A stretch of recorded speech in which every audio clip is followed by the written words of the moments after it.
situation des droits humains dans les provinces sous état de siège en République démocratique du Congo. Dans le cadre du réseau Service civil pour la paix,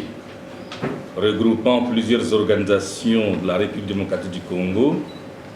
la Voix des sans-voix pour les droits de l'homme exprime ses vives préoccupations et inquiétudes consécutives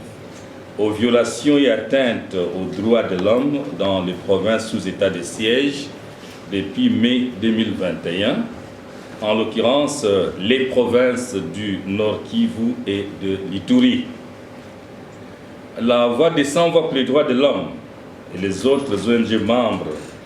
du réseau Service civil pour la paix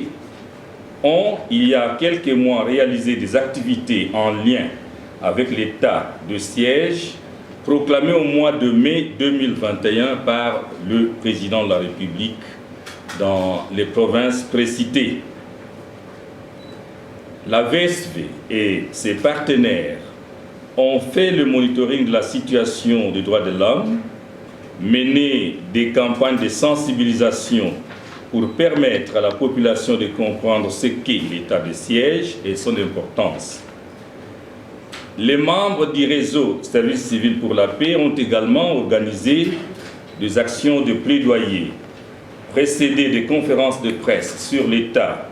des lieux de la situation des droits de l'homme dans les deux provinces. Certes, autant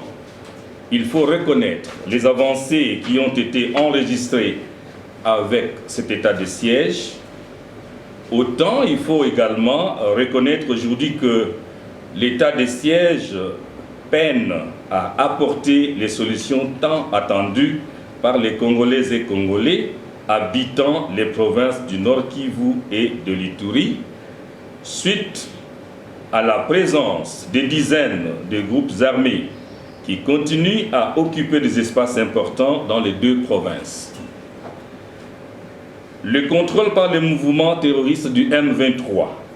des espaces importants du territoire de Rutshuru depuis juin 2022 est venu contribuer à la détérioration de la situation sécuritaire et des droits de l'homme, avec des massacres dont ceux de Kishiché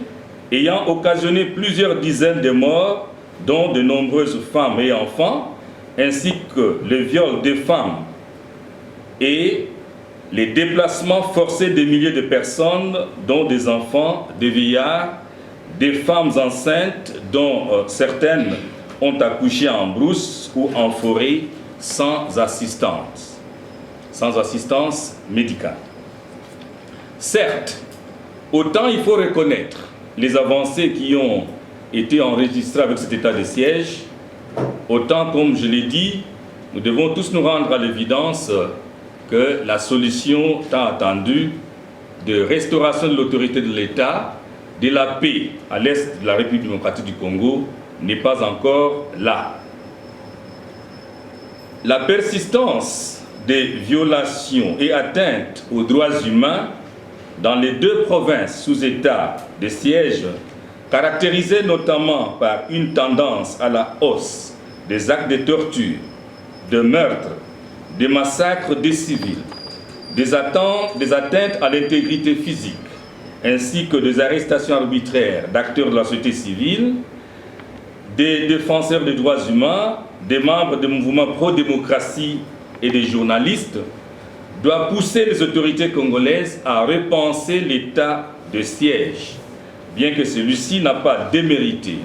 sinon à y mettre fin dès que possible. En effet, au regard de la poursuite des massacres des civils dans le contexte de l'état de siège et l'occupation de plusieurs espaces de territoire de Rutshuru dans la province du Nord Kivu, les informations de terrain recueillies font de plus en plus état de la méfiance de la population vis-à-vis des résultats mitigés de l'état de siège. In fine, au regard de la persistance sus-évoquée de violations et atteintes aux droits de l'homme dans les deux provinces sous état de siège,